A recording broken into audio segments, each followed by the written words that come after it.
My Greek is non-existent, so my apologies. And it's very nice to have the high step here. We used to have a British foreign minister who was very short and used to travel everywhere in a box, so that he would look the same height in pictures, a bit like Tom Cruise. Okay, I'm very pleased to be asked to speak today. And the more I've been listening to things this morning, the more I feel I could have written 3 or 4 other speeches. But I wanted to talk about access. And I wanted to start by picking up something that was said earlier today about a presentation here almost from those in power, that there are no problems. And a feeling that people have that somehow we should understand the problems at the European level. I think it's due to say that in the European Parliament, if we're talking about the effects of the crisis on healthcare, the example that is almost always used is look at the terrible things that are happening in Greece. That's the effect of the Troika, that's the effect of austerity measures. And it's become almost one of those things that most people, I think, in the Parliament do know. And therefore I think it's a real pity that the Greek presidency has not decided to have health as one of its priority issues for the presidency. Other countries have. There's no shame in that. All countries in the European Union are struggling with this issue. And I also wanted to make a reference to the report that Nikos mentioned, which I was responsible for in the European Parliament. And for those that haven't read European Parliament reports, they're not necessarily the most exciting, easy-to-read things. Okay, they have a very formal set out and so on. But the one that we managed to get permission to do last year on access to care, not only health care, but access to care for vulnerable groups in times of crisis, I think it was one of the reports from the Employment and Social Affairs Committee that has had one of the largest majorities in the Parliament of any of our reports. And I found this quite encouraging in some ways because it's highly critical of the current situation.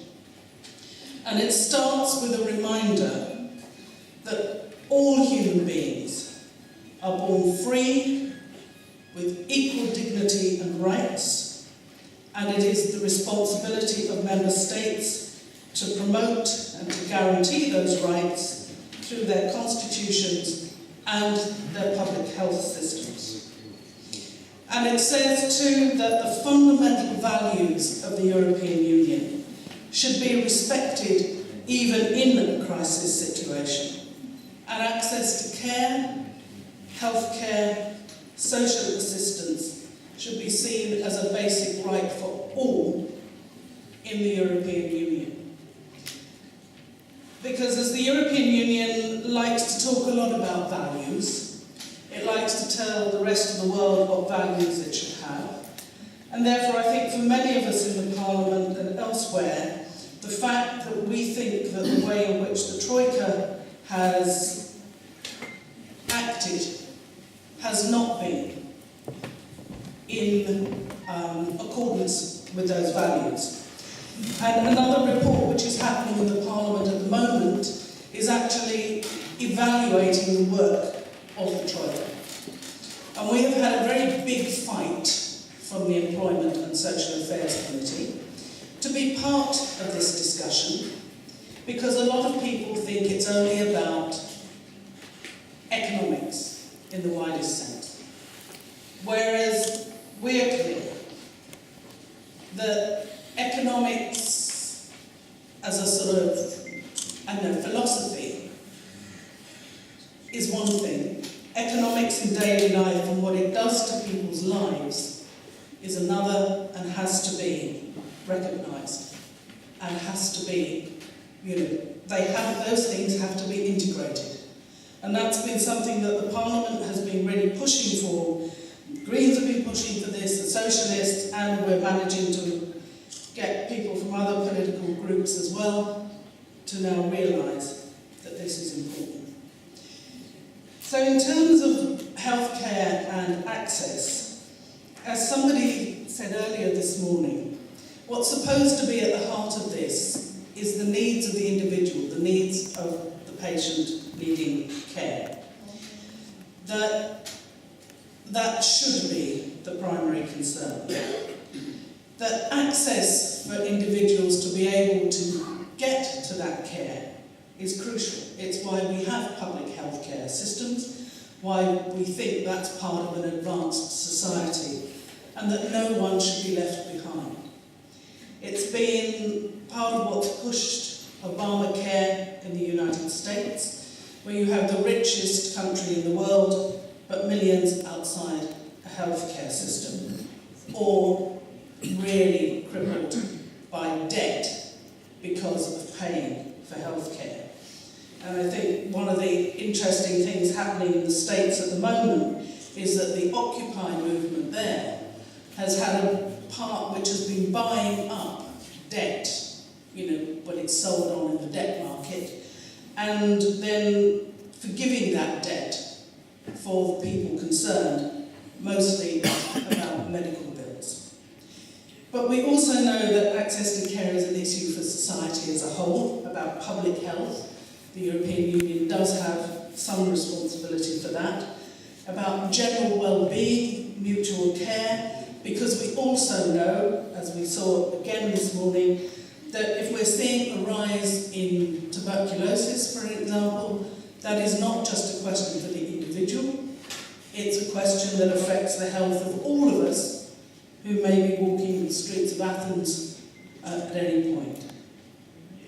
So part of the question about who defines need at the moment is a really big argument in many of the European Union countries. It certainly is in the United Kingdom. We have at the moment medical professionals saying that they don't want to be seen as immigration officials or as accountants. They want to be able to deliver healthcare to people who need it. But we know it's not that simple, and we know that the definition, how people are able to access care, is affected by a lot of things. Part of it, of course, is simply the increasing demand on healthcare systems everywhere. Part of that is demographic. Most of us are living longer, but that in itself also raises problems. We're seeing an increase, for example, in dementia, which is a priority for research at the EU level, and a growing concern about healthy life years in the European jargon. But we also have growing expectations of healthcare systems. People want the best. And we had another big argument when we were looking at cross-border healthcare, the right of people to choose to simply go to another country in the European Union, where it was about, do you have the right to go anywhere that's offering a treatment you think is useful to you and expect your own system to reimburse you afterwards, when we were discussing that directive. The answer was no. You don't have the right to go wherever you like for whatever you think is a new treatment and expect to be reimbursed, just in case anybody was thinking of trying a hot stone treatment somewhere. And a feeling of question as well about, does every healthcare system in the European Union have to do everything? And this is why we've been looking at centres of excellence for particular diseases or conditions which are maybe very rare, but nevertheless dreadful for those who have them. There are issues about staffing constraints, and again we heard some of that this morning. Obamacare will need, the estimate is, 1 million extra healthcare staff to deliver Obamacare. Those staff will come from somewhere, probably a number from Greece. I think a lot from the UK have already gone. So we also have a problem with an ageing workforce in some countries in healthcare, Poland for example. How do we retain the professional staff that we have in our own countries or indeed in the medical profession at all. We see increasing numbers, for example, of nurses maybe moving into other jobs where they can earn more money in other countries. There's a question too in staffing about the spread. Geographically, again we've heard about the problems in remote areas. France at the moment is looking at an incentive scheme to pay doctors more to work in remote areas. And another area there is about specialities. You can have a lot of healthcare professionals. Are they working in the sectors where there's a growing need? And for the United Kingdom, the two areas with big problems are in mental health care, where we have a big shortage, and also in looking after older people. That's not seen as a sexy area of medicine. You know, it's a question, how many cosmetic surgeons do you need as compared maybe to how many mental health specialists? So there are all of these big issues about the European Union's healthcare workforce, which is a big area of discussion and working between member states. We also have questions, and this again is one that's really growing in time of crisis, about this, what are called the social determinants of health. That we know that people, lower education levels, who live in poorer housing, who have lower skilled jobs, we know that there's a whole set of things which are more likely to, or as likely to determine your health through the rest of your life, which have got very little to do with actually how many pills a day you take, although they may have that effect on you in later life. Denmark is a country that's currently really reworking its healthcare system to try and look at how is it going to deal with this real inequality in society that leads to an inequality in health. And of course we've got the big budget pressures, where we're now following what the IMF has done in so many countries throughout the world, where it has come in and its recipe, doesn't matter what if we're looking in medical terms, it doesn't matter what your illness is, the medication is always the same, and the medication is always cut.